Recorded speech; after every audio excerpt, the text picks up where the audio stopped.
Welcome to part 2.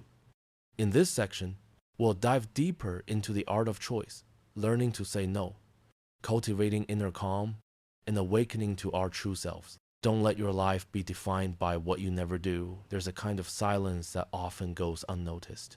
It's not the profound peace that comes from within, but the quiet of a life that has stopped moving. Days pass, years go by, and nothing changes. No mistakes to correct, no victories to celebrate. Just the gentle loops of not ready yet, not the right time, and I'll deal with it tomorrow. This isn't prudence, it's avoidance, wrapped in a thin layer of rationalization. Marcus Aurelius once said, "The person who makes mistakes is not only the one who does wrong, but also the one who fails to do what is right." We often fear making mistakes, but rarely do we fear the things we never try. Conversations left unspoken, ideas that die quietly in our minds before they ever see the light, steps we could have taken but didn't. And the scariest part? These losses make no noise. They leave no obvious scars. They fade into the background. Until one day you realize, your life isn't shaped by the choices you made. It's shaped by the choices you avoided. You say, it's not the right time. Convincing yourself it's wisdom. But if you look closer, you'll see it comes from fear. Fear of judgment, fear of failure, and at its deepest, fear of your own transformation. Because every time you choose, you redefine who you are. A part of you must die for another part to be born. And we fear that death, the death of the old self, of the safe zone. So we linger in the middle, neither fully moving forward, nor truly standing still. Half willing, half doubtful, half alive, half waiting. But you cannot grow in that middle space. Growth only happens at the edge, where you confront yourself, where you commit, even knowing the outcome may be uncertain. It is there that clarity is forged, not before choosing, but after. Movement brings perspective. When you dare to step, the fog begins to lift. And even if the path you take turns out wrong, at least you know. You know to learn. You know to adjust. You know to choose wiser next time. This is how you become someone who moves, not someone trapped in the idea of preparing to move. Movement doesn't need to be flashy. It's not a grand journey, but a series of conscious, deliberate steps. Every choice sharpens your awareness. You begin to trust your own instincts instead of constantly seeking validation from others. You realize clarity is not a gift of the future, but the result of acting in the present. Carl Jung said that hesitation is a conflict between two selves. One part of you wants to be seen, while another part wants to be safe. One part wants change, while another clings to what's familiar. This tension is not a flaw, it is human. But if you don't face it with awareness and action, it quietly controls you from the shadows. You'll keep saying, later, maybe, not sure, while deep inside, your soul is asking for a clear answer, yes or no. So don't glorify hesitation. Don't confuse delay with depth. True depth comes when you dare to say, I don't know what will happen, but I choose to step forward anyway. That choice, imperfect, uncertain, yet sincere, is the foundation of inner strength. You don't need to know the future. You just need to be ready to face it as yourself. And yes, you will make mistakes. You will change your mind. You will backtrack. But these are signs of life, not failure. For each time, you learn this truth. Choices are how we shape our souls. Hesitation is different. It drains energy, pulls you out of the present, and traps your mind at crossroads that are never taken. A single decision, even small, brings closure. And closure brings peace.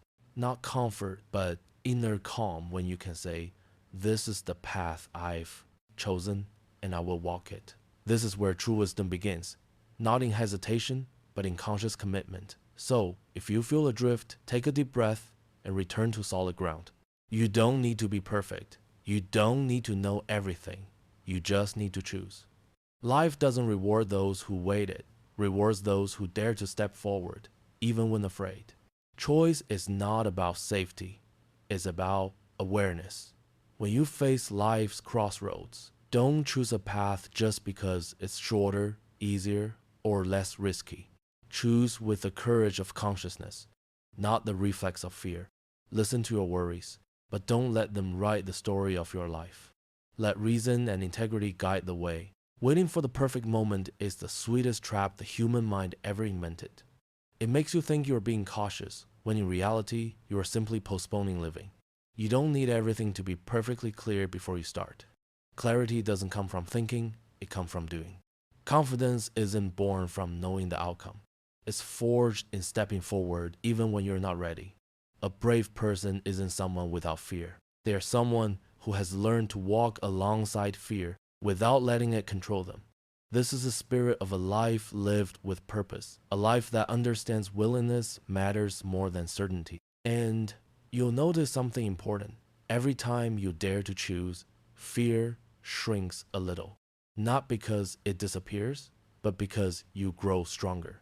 We are often drawn to the easy choices. We pick the closest, the most convenient, the socially acceptable, not because it's right, but because it's available.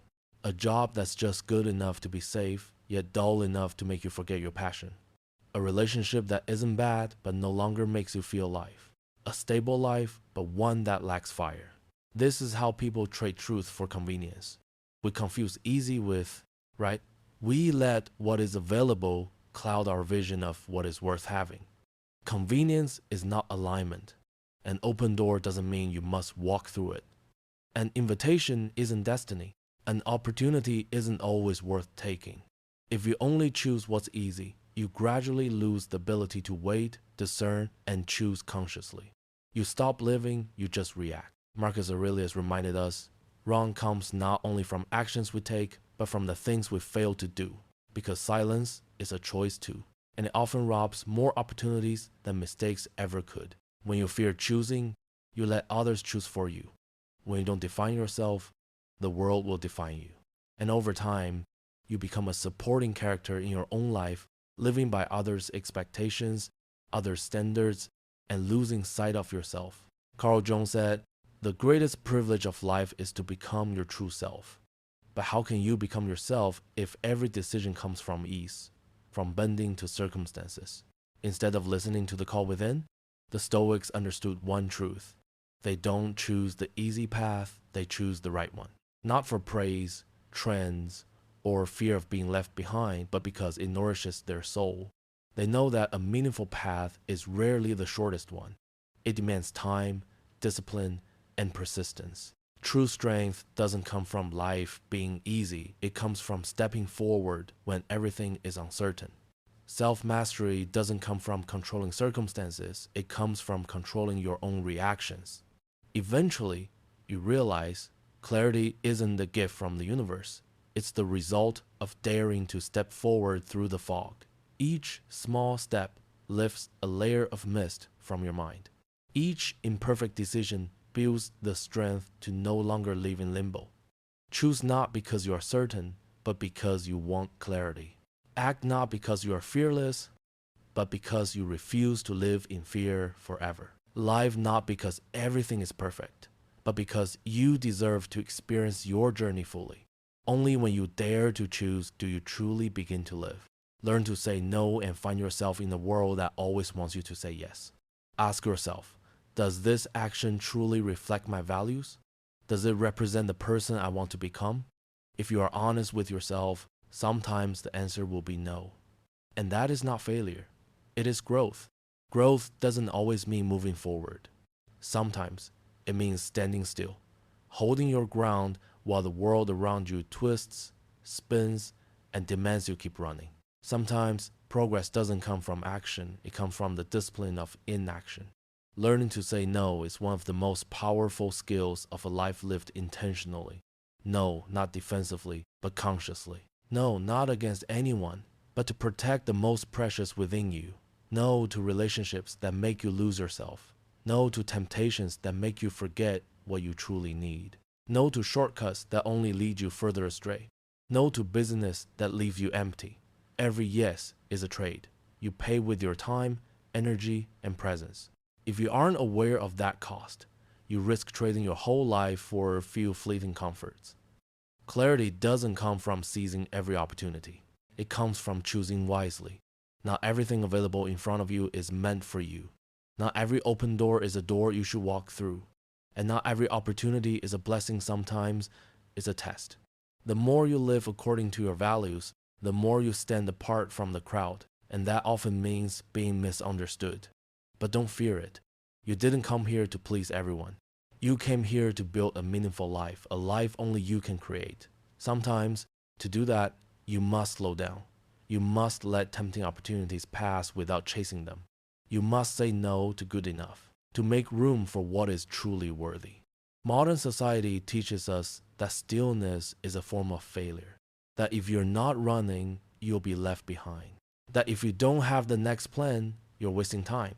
But that's an illusion, because busy doesn't equal progress. You can move all your life and still never get closer to what actually makes you happy. True momentum isn't always loud.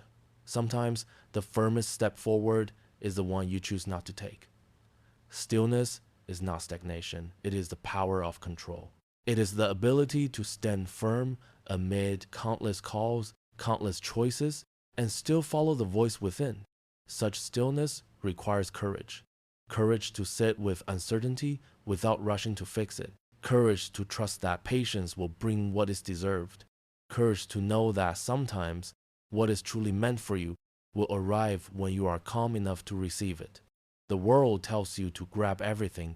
Stoicism teaches you to hold only what truly fits. It is transformation. From holding on to everything to choosing consciously. From being pulled around to being guided by integrity. From reacting to the outside world to acting from within. And when you live this way, clarity gradually emerges. You stop hunting and begin noticing. You stop trying to control and start trusting. You see that most of what you once chased did not nourish your soul. It merely filled temporary voids.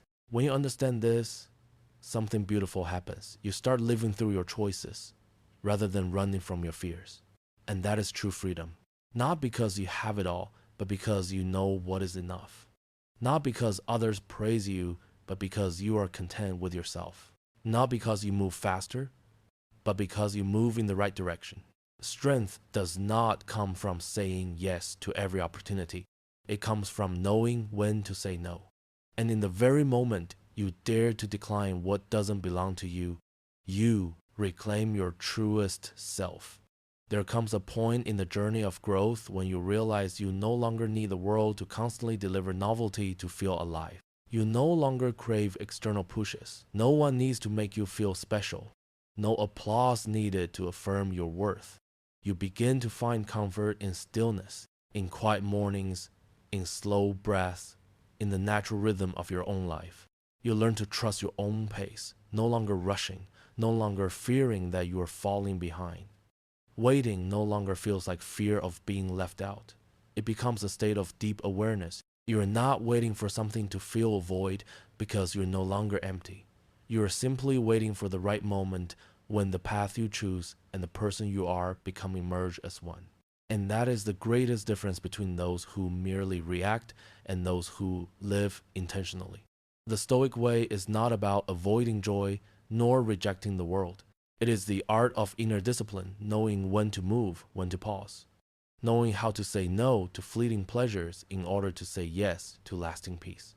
Sometimes, the right thing to do is nothing at all, to decline an opportunity everyone else thinks is good, simply because it is not truly yours. To dare to move slower in order to move in the right direction. To be steadfast enough not to trade inner serenity for temporary closeness. Because just because you can do something doesn't mean you should.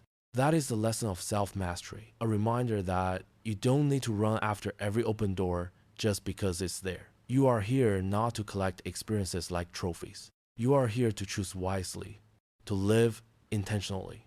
And true wisdom sometimes begins with the courage not to act before the time is right. When you protect your space of silence, reflection, and boundaries grounded in self-respect, you are laying the foundation for a life of depth, a life built not on what is available, but on what is truly right. When you live this way, clarity gradually takes root in your mind, not loud, not showy, but deep and lasting. It doesn't come from choosing better than others, but from understanding why you choose. True insight is not having all the answers. It is seeing the bigger picture, understanding the context, understanding yourself. And when this happens, you no longer need the world to constantly prove anything. Because in the end, you find peace not in what you have, but in how you show up. True clarity is not just the ability to see what is happening, it's the ability to see why it's happening and who benefits from your reactions. Before you rush to respond, pause and ask, what mechanisms are at work inside me? Who is shaping the scenario I am about to enter? And what will happen if I act without thought? Most of the time, when we are swept up in emotion, we think we are responding rightly. Someone offends us, and pride immediately rises. An unexpected change scares us, and we scramble to regain control. But if we step back even slightly, we see something deeper. Most of these reactions are not truly our choice, they are the way we've been conditioned to respond. Wisdom doesn't lie in responding faster, it lies in recognizing who is setting the rules of the game you're playing. If someone cannot directly control your actions, they will try to shape your environment so that you react the way they want. They don't need to command or coerce. They simply create urgency, anger, or fear of missing out, and you walk right into the trap they've set, on your own.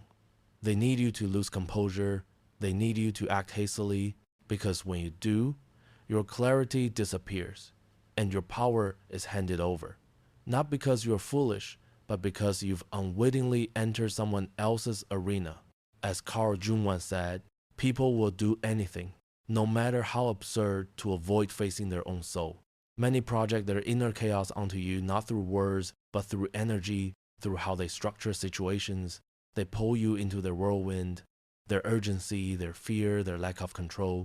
And if you're not vigilant, their chaos slowly becomes your story. Their anxiety becomes your confusion. Their anger becomes your reaction. And their manipulation becomes the mistakes you carry. It all starts because you didn't ask yourself, whose framework am I thinking within? Notice it. It's everywhere. In arguments, when someone defines the problem before you, forcing your response into their desired direction. In business, when someone pressures you to make a decision before the opportunity disappears. In relationships, when silence is used as a tool to manipulate emotions. These aren't just behaviors, they're frameworks. Invisible walls shaping how you feel, think, and respond. And if you don't pause to see them, you never truly think with your own mind. You're just thinking inside a frame someone else designed. But the moment you recognize the frame, everything changes. You stop reacting, you start observing. You don't just ask, what are they saying? You ask, why are they saying it this way? Who benefits if I believe it? This is the power of metacognition, the ability to see both yourself and the context at the same time. When you create a space between stimulus and response, you reclaim control.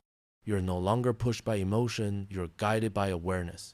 From that pause, you become the author of your own story. Clarity doesn't make you paranoid, it makes you aware. You're not suspicious, you're alert. And when you are alert, no one can easily throw you off balance. Because when you master your mental framework, you master your life. Sometimes, true wisdom isn't knowing what to do, it's knowing when not to act. It's not just intelligence, it's strategy. The ability to see past the surface of urgencies and rallying cries, and realize that the loudest noise isn't always truth, it's often manipulation. In the modern world, everything is designed to make you react quickly. Decide now before the opportunity is gone. Prove you're right. Don't let anyone underestimate you. Statements like these aren't advice. They're traps dressed in emotion. They stir your nervous system, making you impulsive, rushed, and reactive. But urgency is not always real. Most of the time, it's just a tool to strip away your clarity. When you act too quickly, you no longer respond from awareness, you respond under pressure. And every pressure has a beneficiary. The question is, are you the beneficiary? If the answer is no, what you need isn't action, it's observation. You don't need to take a step forward. You need to step back. It is in that pause that you reclaim your power, because stopping is an act of mastery, not fear. Try changing how you think. Don't just ask, what should I do now? Ask, under whose conditions am I being forced to respond? Sometimes the wisest decision isn't to choose option A or B, it's to reject the whole question and rewrite the rules yourself. Marcus Aurelius, a great Stoic, reminded himself daily that other people's opinions are just noise, not truth. The external world may be chaotic, but it only touches you if you allow it. He built a mental fortress, a place where no judgment, no provocation could enter unless he opened the door. This is the pinnacle of clarity, not just thinking carefully, but thinking differently. Step back from immediate stimuli, look at the bigger picture, ask yourself, who do I want to be in this moment, and who benefits if I forget that? Because not every manipulator is someone else. Sometimes, the manipulator is your own past old wounds, fears and habits programmed into your mind. They whisper when calm is needed. React. Prove it. Respond now. And if you don't notice, you act as before not because it's right, but because it's familiar. This is why clarity is not just an activity of the mind, it's a journey of liberating the spirit. It requires disconnecting from your inner autopilot, daring to look at the invisible structures that govern your own emotions. It's about saying to yourself, just because this feels urgent doesn't mean it's important. Just because it's familiar doesn't mean it's right. Just because someone is pushing me doesn't mean I need to rush. True. Self-mastery doesn't make you cold. It makes you calm. It doesn't make you hesitant. It makes you aware.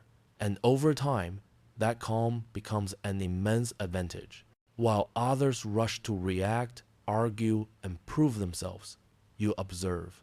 You see the whole board, not just the pieces. You act not from fear, but from clarity.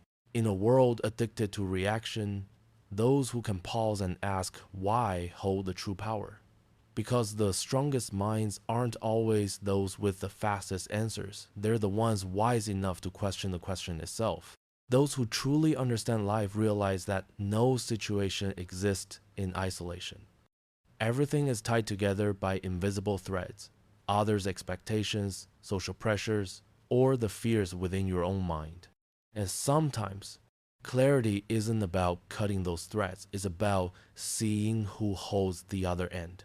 So before you react, before you speak or act, pause. Take a deep breath and ask yourself, what is really happening here?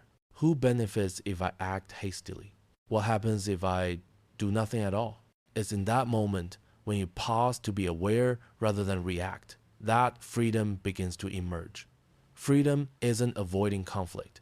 It's refusing to be dragged into someone else's game. Clarity isn't just about seeing correctly, it's about seeing through the surface. Maintaining inner steadiness while the world around you constantly tries to shake you. The goal isn't to win every scenario, but to not lose yourself in the process. Because what is most worth protecting isn't reputation, it's your mindset, the mental framework of someone who observes before judging, knows when silence brings strength, and acts when action is freedom. This isn't wisdom born of cold intellect, it's inner sovereignty. It's where you no longer act from reflex, but from self-control. Once you reach this level, clarity ceases to be something you chase, it becomes your natural state. Most people hesitate when faced with important decisions, not because they don't know what to do, but because they fear the consequences of being wrong. They imagine every worst-case scenario, failure, loss, shame, and to avoid it, they delay. They tell themselves, I just need a little more time. But while they calculate the cost of action, they rarely consider the cost of inaction. Because every time you do nothing, time keeps moving. And in that silence, opportunities begin to rot, relationships fade, and ideas that once burned brightly dim. We tell ourselves we're waiting for the right moment, but sometimes waiting is just another form of fear, disguised as reason.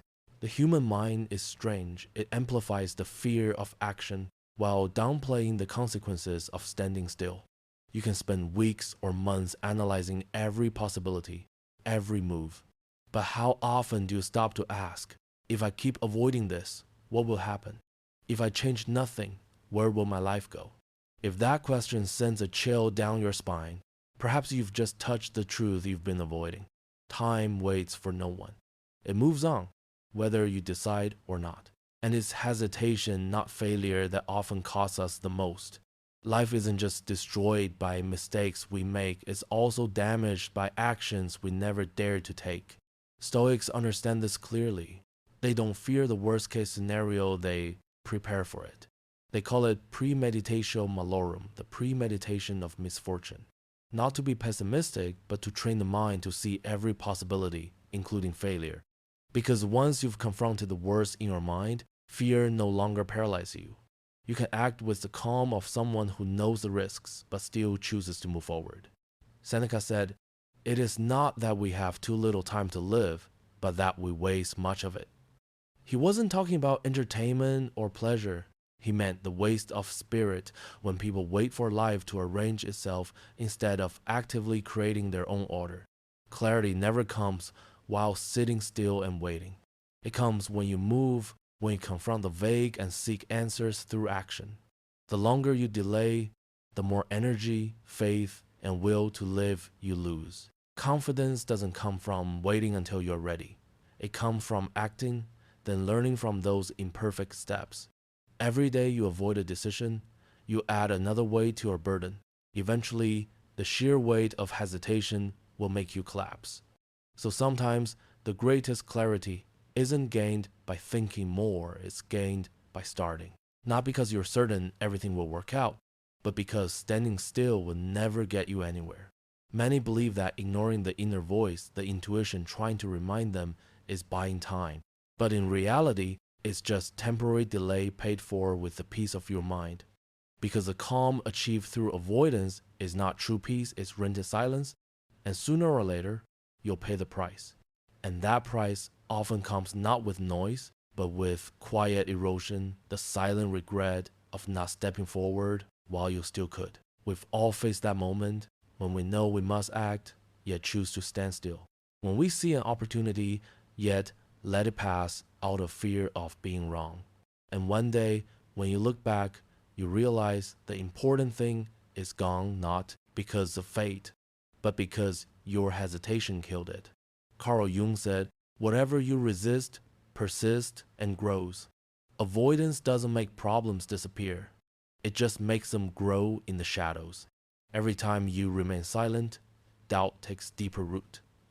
Every time you procrastinate, you're inviting the unimportant to take the place of what truly matters. And while the best version of yourself, the strong, clear-minded, full of potential version, waits outside the door, life keeps moving on without you. Not as a punishment, but as a natural consequence. Those who don't move forward get left behind. You don't need to be someone who is always rushing, always acting. What matters more is understanding the cost of standing still, because safety is sometimes the sweetest trap we set for ourselves. Ask yourself honestly, if I delay any longer, what will I lose? What is decaying in my silence? What am I allowing to grow simply because I'm afraid to confront it? And if I continue to stand still, what kind of person will I become? True clarity doesn't always arrive as a sudden flash of insight. It often comes as quiet calculation. The moment you realize that avoidance isn't neutral. It's a choice silently shaping the course of your life. And the weight you thought you were avoiding, it just shifts to another corner of your mind, whispering in the quiet nights. You know what you need to do. And it's true, you always do. You've just been postponing the courage to act. But when you face it head on, you begin to reclaim your power. From there, you can choose the kind of discomfort you're willing to endure. The discomfort of an honest conversation, or the suffocating pressure of pretending silence. The fear of taking a risk, or the pain of watching time erode your own potential. No path is entirely easy. Life always carries its own weight. The question is, which weight will you carry? The weight that makes you grow, or the one that crushes you from within if you pretend it doesn't exist? The strongest minds don't just imagine what could go right, they also anticipate the cost of doing nothing. They picture the person they will become if they continue to delay, continue to stay silent, continue to wait for things to be perfectly clear, but clarity, in its truest form, never comes before action. It's not a prerequisite, it's a result. It comes after you dare to move, even when you can't see the whole path.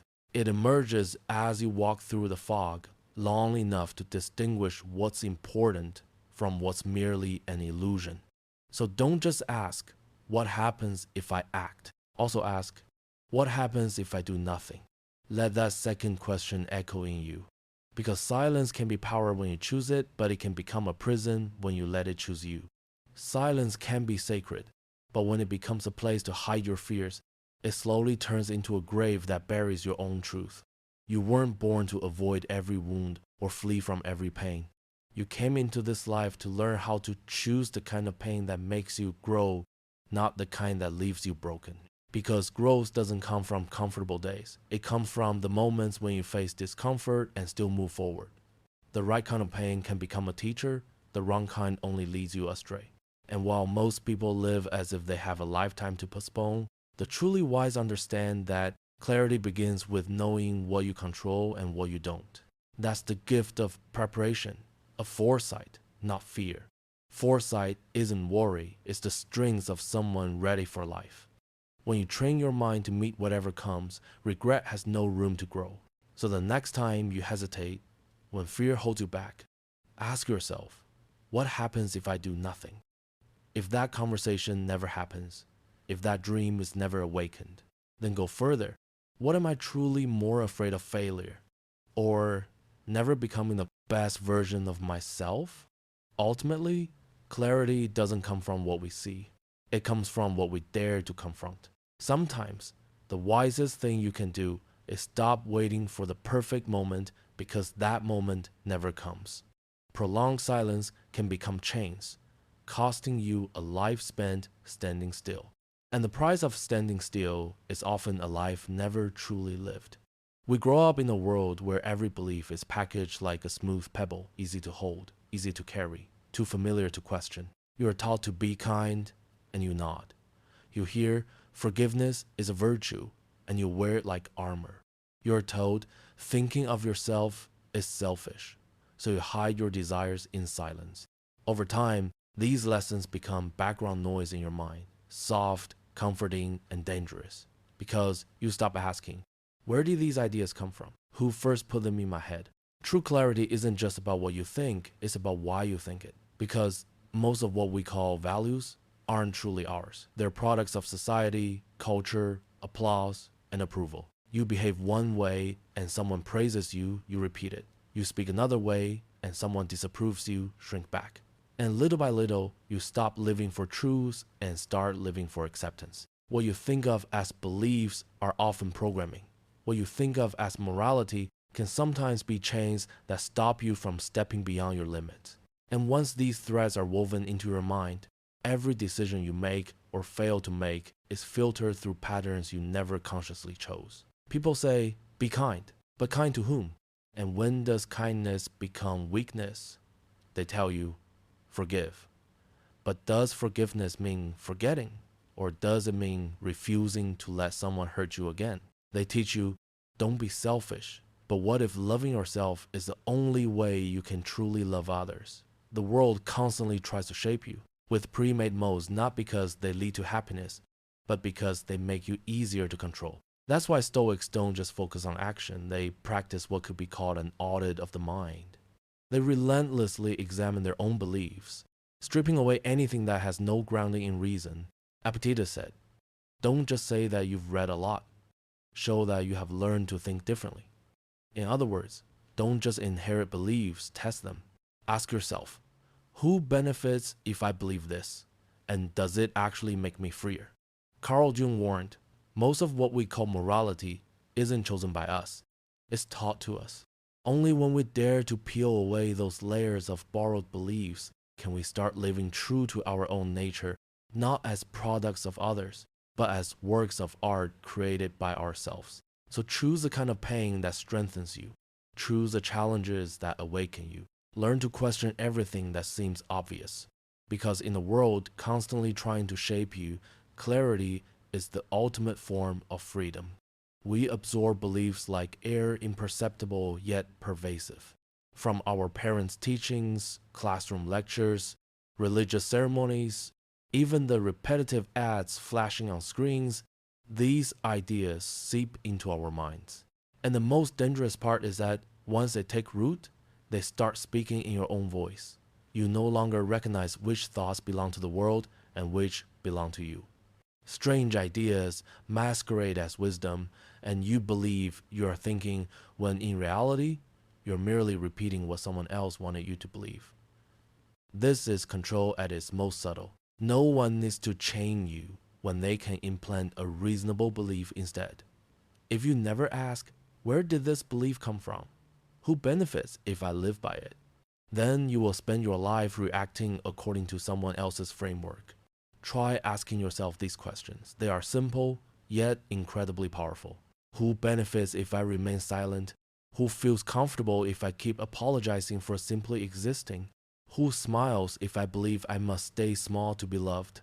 The answers are rarely noble. Most often, it's strategy someone, somewhere, is benefiting from your confusion, guilt, or silence.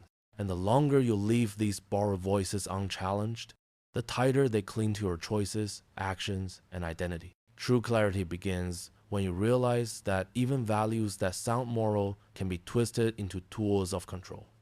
Humility can become never dare to rise. Forgiveness can be exploited to make you accept the unacceptable. Unconditional love can justify staying in harm's way. The words remain the same, but their meaning depends on who holds them. That's why auditing the mind isn't cynical doubt, it's the act of a conscious, aware individual. No need to hate the world, just be precise, clear, and honest with yourself. You aren't rebelling when you question the beliefs handed to you. You are simply coming home. You are saying, I will no longer consider betraying myself a virtue. I will not paint endurance as morality. And I will not call my silence kindness if the cost is losing my own voice.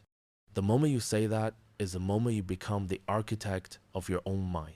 You begin to select beliefs like a craftsman chooses tools.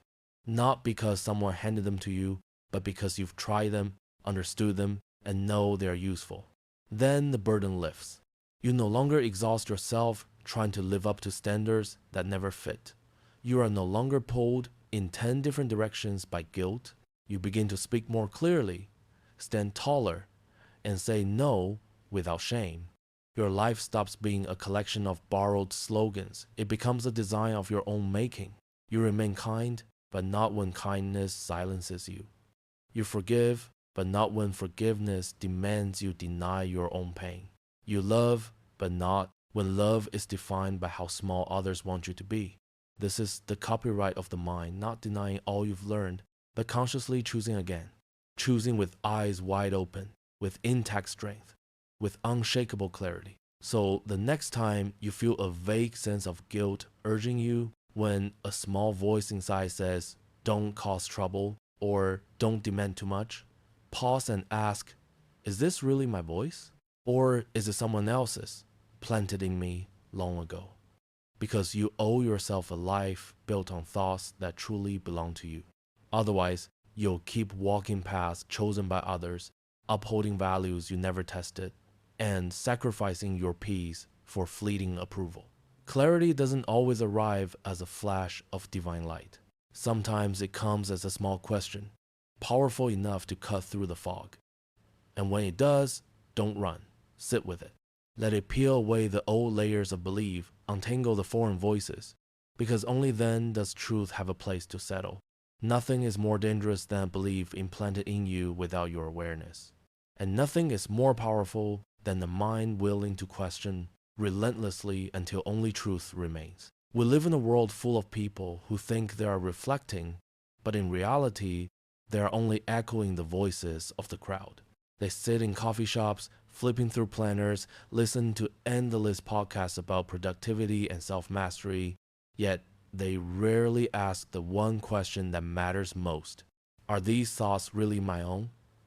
And that question, simple, direct, and uncomfortable, is a gateway to true freedom. Some people endlessly analyze, dissecting every emotion, every interaction, as if life were a problem with a perfect solution. They use reason to take reality apart piece by piece, trying to understand everything before daring to act. But strangely, after hours of reflection, they go nowhere. Hesitation remains, fear remains, and their feet stay planted. They mistake understanding for progress, but it is not. Clarity without action is just a dream disguised as reason. Overthinkers often wear the cloak of knowledge, confusing the act of imagining the path with actually walking it. But understanding is only the beginning. Transformation begins when you dare to step forward. Thought occurs in the safe zone where you can control everything. Action happens in the unknown where you face fear, failure, pain, and resistance within yourself. It's where illusions break and truth is tested.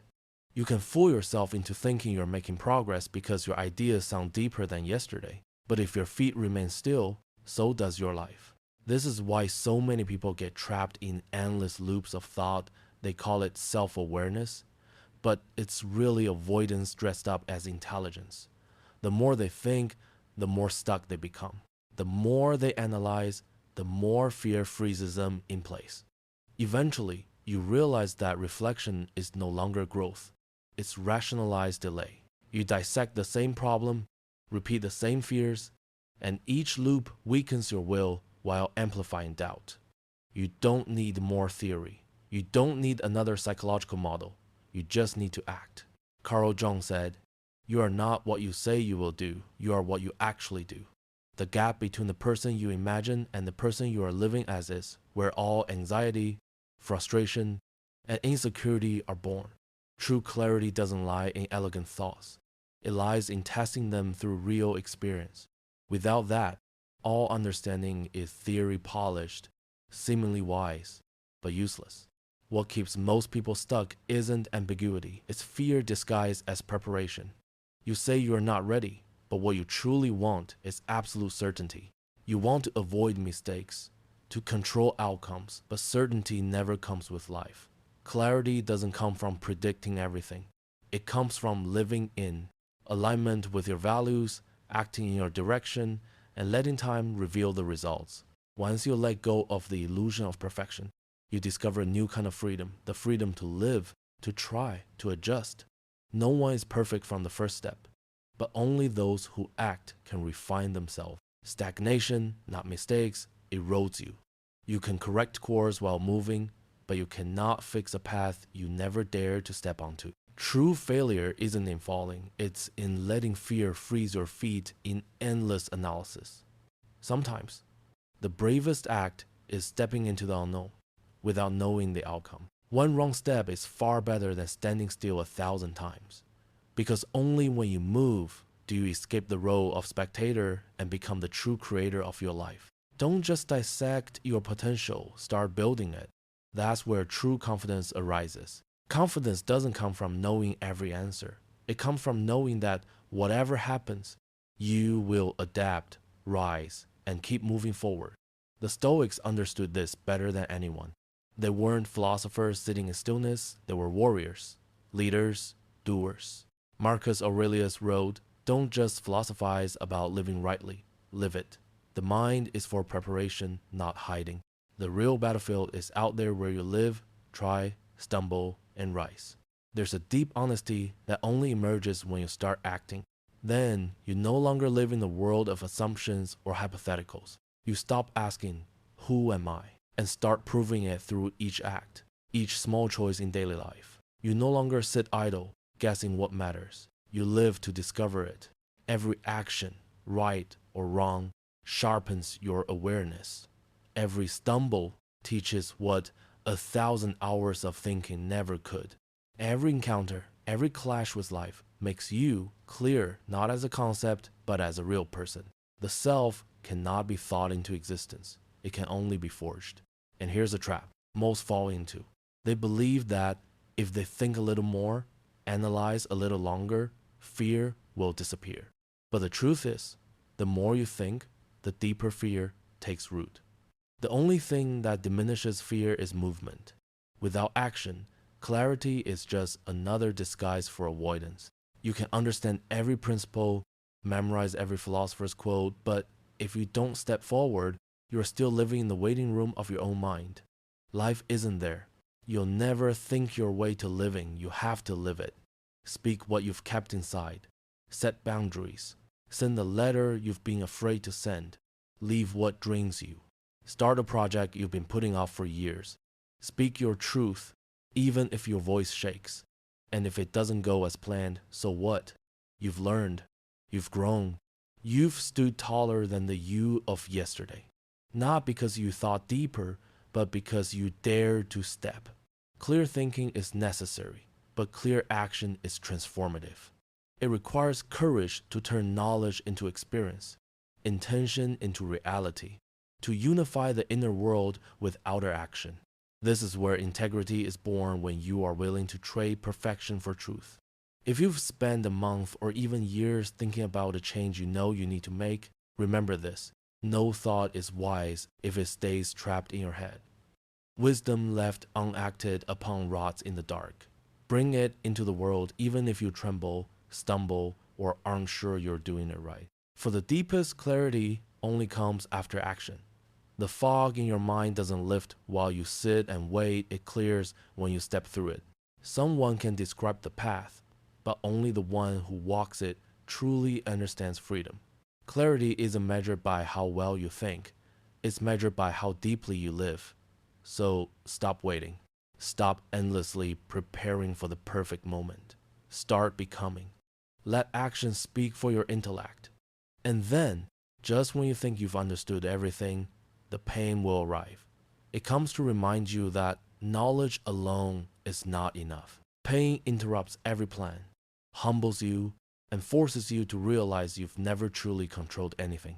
Most people, when faced with pain, want to run through distraction, denial, or paralysis. They treat suffering as a mistake in life, something to avoid as quickly as possible.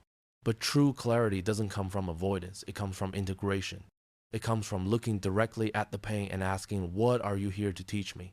Most people merely survive pain, they never understand it. They go through failure, heartbreak, and rejection, but never pause to listen to the lessons hidden inside. And then they repeat the same mistakes, the same wounds, because an unexamined wound becomes a lesson that repeats. Carl Jung once said, until you make the unconscious conscious, it will direct your life, and you will call it fate. Pain that isn't understood doesn't vanish. It simply changes shape, hiding in your decisions, echoing through your relationships, shaping a future you don't even realize.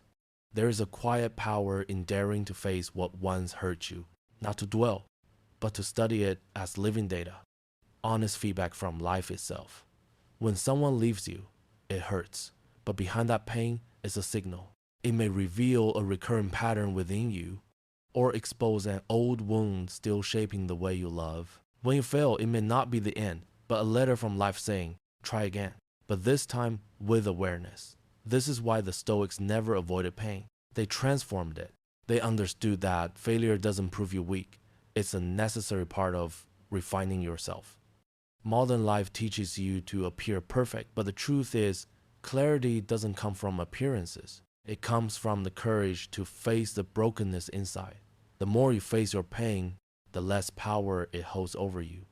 What once shamed you becomes your strength. What once silenced you becomes wisdom. You don't need to broadcast your suffering. You just need to stop running from it. Integrating pain isn't about worshiping it, it's about using it. Recognize that wounds don't stop you from moving forward. They are merely signposts showing that you are living authentically, growing, and walking a path where clarity comes not from the mind, but from a heart that has endured and still chooses to move forward. True strength is born from wounds that were never forgotten. Those who hurt you strangely are part of why you are stronger today. A scar is not a mark of weakness. It's proof of resilience. It tells a story that you fell, but still rose, still kept moving even with a tender heart. But surviving isn't enough. Anyone can endure, but not everyone understands what they've endured or why it matters. Only when you face your pain, dissect it, confront your true emotions without avoidance, does emotional growth begin. not by pretending you were never hurt, but by learning to walk alongside it without letting it control you. You can acknowledge betrayal without letting bitterness take root. You can experience disappointment without losing faith. You can carry the pain in your heart without passing it on to others. That is real strength, not the absence of feeling, but the ability to integrate, transform, and use it as part of living wisdom. Seneca said, "No challenge weakens the mind. It strengthens us, just as labor strengthens the body." And he was right. When you stop treating pain as something to avoid and start seeing it as a natural part of the journey, everything changes. You no longer fear discomfort. You no longer tremble when life challenges you. Instead of reacting, you observe, listen, and learn. Pain will always come knocking. No one truly lives without it. But the difference is in how you receive it. Will you let it control you in silence, or turn it into something sacred, a gift you carry with gratitude and peace? Each lesson drawn from the past moves you one step closer to clarity. When you dare to ask, what does this experience teach me about myself? What does my reaction reveal about my fears, expectations, and limits? Then the past is no longer a prison, it becomes a mirror reflecting your true self. But to look into that mirror, you must have the courage not to look away. When you stop trying to erase wounds and instead learn to build alongside them, something remarkable happens.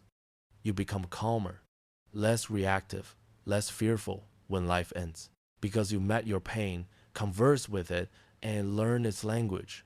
You turn it from an intruder into a teacher, and in doing so, you become a grounded person, someone who knows how to bend without breaking. There is a quiet beauty in those who dare to move through pain while retaining gentleness, in someone who has been disappointed but does not become bitter, in someone who carries painful memories but refuses to let them poison the present. The real work isn't denying pain, it's integrating it into your being, allowing it to become a part of you rather than buried under the mask you try to construct. This is not easy. It requires time, silence, and above all, ruthless honesty with yourself. You must dig deep, pull old memories out of the shadows, and look at them with a new perspective, not judgment, but understanding. And when you do, you are no longer bound by them. You don't need to prove that you are strong because you already are. So when life shakes you again, don't just try to get through it. Pause, observe. Ask what this moment wants to teach you about yourself, about your beliefs, expectations, and attachments. This is what the Stoics do. They don't run from the fire, they step through it. And they emerge on the other side, calmer, deeper, quietly stronger.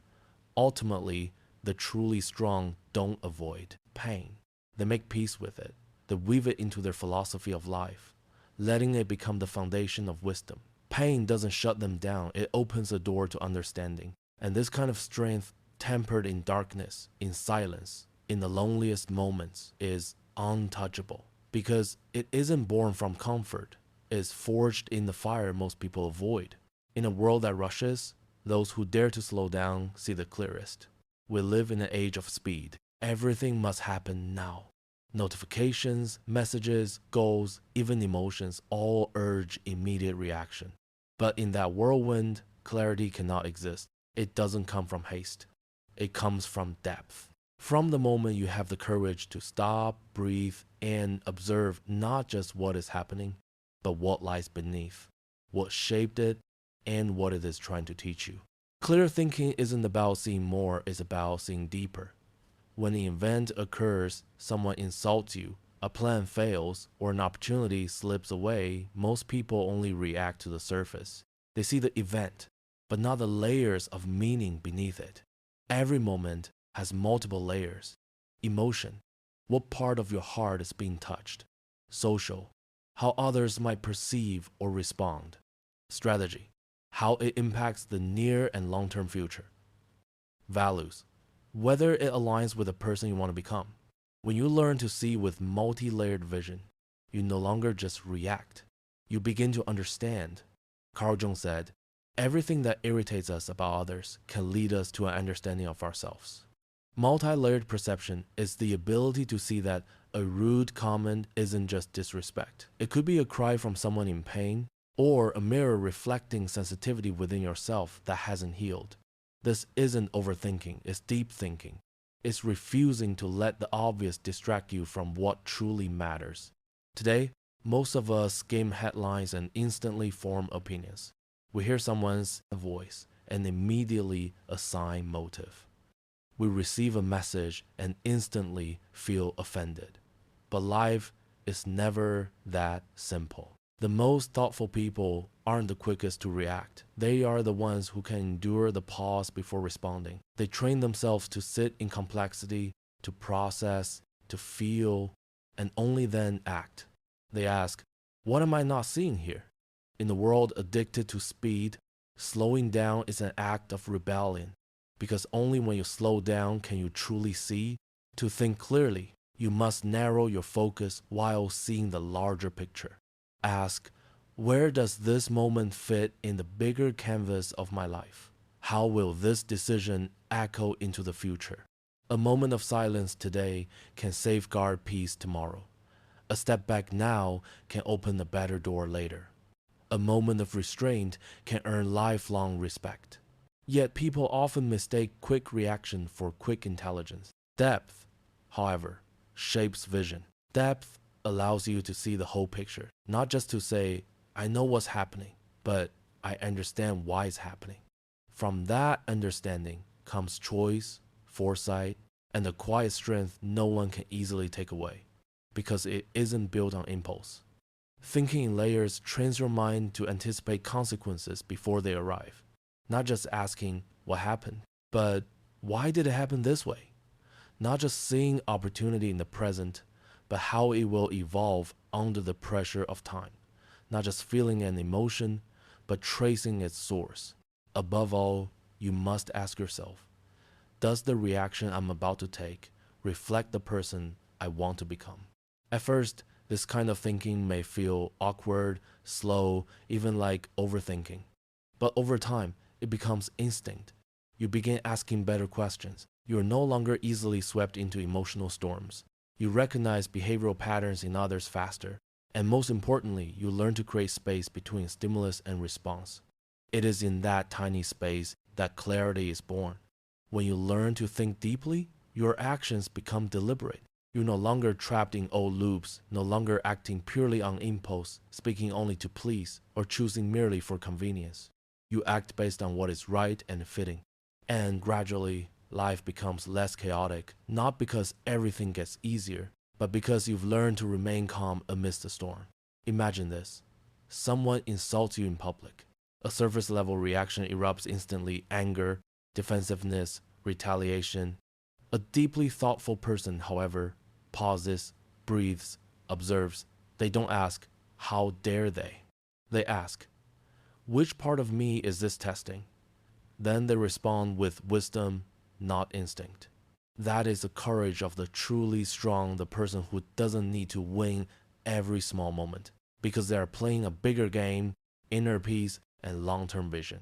The calm of the deep thinker, the art of not being swept away by life. The shallow thinker reacts the moment their ego is touched.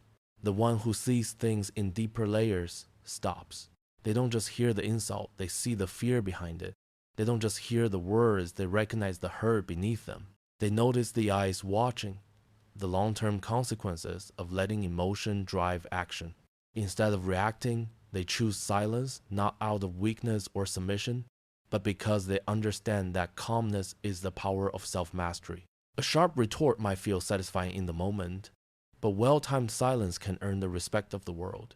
The multi-layered thinker doesn't discard emotions. They converse with them. They don't let feelings override reason, but they also don't suppress them. They observe anger, fear, and hurt and ask, where does this feeling come from? Can I trust it? What is the deeper, truer path here? Emotion is like the first draft of a book. The wise don't publish the draft. They read, revise, reflect, and then act. That is the difference between instinctive reaction and conscious response. When someone learns to slow down to understand more clearly, they become hard to manipulate. No one can easily make them angry. No words can throw them off balance. They see the trap in praise, the bait in provocation, the cost of chasing every opportunity. Instead of panicking when plans change, they adapt, adjust, and maintain their course. This is the essence of clarity, not absolute peace, but the ability to remain unwarped amidst chaos. Deep thinking doesn't mean always being right, but it does mean every choice comes from true understanding, not fear. In a world where everyone rushes to have an opinion, those who pause and observe become trustworthy, because when they speak, their words are considered. When they act, it is the result of comprehension. Clarity doesn't come from knowing all the answers. It comes from knowing how to ask the right questions, knowing when to pause, when to let go, and what is truly worth holding on to. And above all, knowing that your first instinct isn't always the truth. The wise learn to doubt themselves before believing themselves. Today's world is designed to make you react fast. Everything is urgent, loud, demanding your attention. Algorithms don't care what you think. They only want to pull you into a cycle of reflex. But you are not a reaction machine. You can pause, breathe, and see everything more clearly. When you begin to observe without rushing to respond, you reclaim what most people have lost: depth of mind. You don't just move, you move with awareness. You don't just live, you choose how to live. And it is this conscious choice that sets you apart. Most people go through life with an open mind, but an unconscious one. They let every word, every comment, every opinion enter as if it were truth. Their minds slowly become public property, open to anyone's beliefs, fears, or biases. True clarity doesn't come from exposing yourself to every noise. It comes from mastering your inner world. Mastering your mind doesn't mean shutting out the world. It means choosing what is allowed in. It's declaring, this is my territory. No one may occupy it without my permission. You don't have to retreat from the world, but you must learn to control your mental space. Every day, the world tries to rent space in your mind through anger, fear, and distractions that make you forget yourself. Your job is to decide who stays and who must go. You'll know your mind is no longer yours when you sway easily, when your emotions are controlled by screens, when you can no longer hear your inner voice. Then you are no longer living, you are being lived. You are no longer thinking, you are being thought. This loss is silent, not tragic.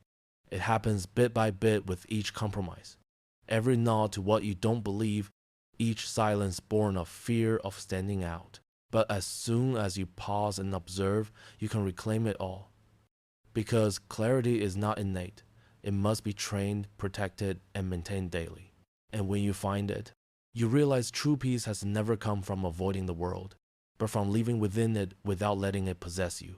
When the mind returns to itself one day, you may suddenly realize you can no longer hear your inner voice, not because it's gone, but because the noise of the world has drowned it out. Every opinion, expectation, and piece of advice merges into a wave that sweeps you away from the shore of yourself. Clarity then is no longer abstract. It becomes a sacred boundary, a line you must draw in the sand to remind yourself, no one may define me unless I allow it. This doesn't mean closing your heart to the world. You still listen, still learn, but you do not absorb blindly. You distinguish between guidance and imposition, knowledge and noise. You know that someone else's urgency does not have to become your own rhythm. You no longer rush to react when misunderstood. You no longer feel the need to prove anything to anyone. You observe like a vigilant sentinel, always aware of what is permitted into your mind. You act like a steady-handed pilot, knowing when to advance, when to pause, and when to change course. Carl Jung once said, "The most terrifying thing is to accept oneself completely." And he was right, because when you truly belong to yourself, there is no one to blame. No more because of them, because of circumstances, or because the world is too loud. You take full responsibility for your mind, your emotions, and your direction. That is why so many avoid clarity. Clarity isn't easy. It's a form of inner discipline. It demands brutal honesty. It requires the courage to look straight at the parts of yourself you once tried to hide. A mind that isn't mastered constantly chases approval, attention, recognition. It's like a wave that never finds the shore. It keeps running, searching, striving to feel enough, yet it's never enough. But when you reclaim ownership of your mind, everything changes. You no longer feel the need to over-explain, to justify every choice. You begin to move with intention, with ease, with quiet confidence, like a river that knows exactly where it flows. The outside world no longer pulls you off your path. Instead, it begins to flow along with you. Because in an era where so many are lost, someone who knows where they are going becomes a rare source of inspiration. You don't need the world to understand you. You just need clarity. Clarity about what truly matters to you. Clarity about the values you are willing to defend no matter the cost. Clarity about which thoughts deserve space in your mind and which should be stopped at the gate. This is not stubbornness, it is spiritual sovereignty. And in a world that thrives on confusion, clarity is the ultimate act of rebellion. When you dare to say, I will not let this world program my mind. I will live according to my own design, not someone else's defaults. You become free. And the miracle is this. When you live this way, the noise fades. Attention can no longer steal you. Judgments no longer touch you. You become still, not cold, but grounded. You begin to see the world through the eyes of someone awake, someone who no longer seeks approval, but seeks truth. Someone who doesn't live for applause, but for wholeness. And when you achieve this clarity, you realize there is no greater power than belonging to yourself. Amid a world screaming loudly, be the one who knows when to stay silent. Amid millions of voices, be the one who listens to your own. Because only when your mind truly belongs to you, does life itself start to belong to you. Mastering the mind, the journey back to your true self. When you truly awaken, those who once controlled your emotions through manipulation begin to lose their power. Praise, approval, the gaze that once made you perform on someone else's stage, these are no longer necessary for your breath. You no longer perform. You simply exist whole, present in this moment. You no longer guess what others think of you. You no longer live in fear of judgment. Inside, there is a center, a still place that even storms cannot penetrate. Amid chaos, you can always return there, as steady as a mountain in strong winds. You begin to trust yourself not because you are perfect, but because you have fallen countless times and stood up again. True confidence is not born from victory. It is forged in quiet moments of steadfastness, when you choose to be honest with yourself, even as the world outside screams for you to change. Mastering the mind does not mean shutting down your emotions or becoming cold. It is the art of sitting still without freezing, observing without reacting, listening without immediately responding. It is the silence of strength, not fear. For in that stillness, your intellect sharpens, your identity forms, and your faith solidifies. You don't need to respond to every opinion. You don't need to justify yourself to every criticism. Not every debate is worth entering. Not every invitation requires a yes. Not every battle is yours to fight. When you know when to speak and when to stay silent, when to wait and when to act, that is when clarity becomes your strongest ally. Within the space between reaction and choice, wisdom is born. You will still make mistakes, sometimes choose the wrong path. But the difference is, those mistakes now belong to you, not to someone else's manipulation. Each misstep carries a lesson, and each lesson lays the foundation for growth. There's no deeper feeling than knowing even if everything outside falls apart, you do not betray yourself. You no longer give your attention, the soul's most precious energy, to those who pay for it with superficiality. You are no longer pulled by fear, impulse, or manipulation. You move because you know what truly matters. And if that clarity sometimes leads you through pain, know that it also leads you to freedom and ultimately to wisdom. The wise are not those who know everything, but those who can filter out the meaningless. They do not let the noisy world write the story of their lives. They understand that confusion does not come from a lack of answers, but from too much noise. When they cut through that noise, what remains is not just quiet, it is raw power, pure, deep, unshakable. That power does not need to be seen, praised, or celebrated. It simply exists, gentle yet firm, calm yet unwavering. And from there, you begin to ask the questions few dare to confront. Is this thought truly mine? Is this fear planted by someone else? Are the goals I'm chasing truly my own? You realize that most of the beliefs, worries, and desires you hold were programmed by others, by society, by expectations, by noise. But once you reclaim ownership of your mind, you become dangerous in the best way possible, not because you are aggressive, but because you are free, aware, and unmanipulable. You don't need the world to understand you.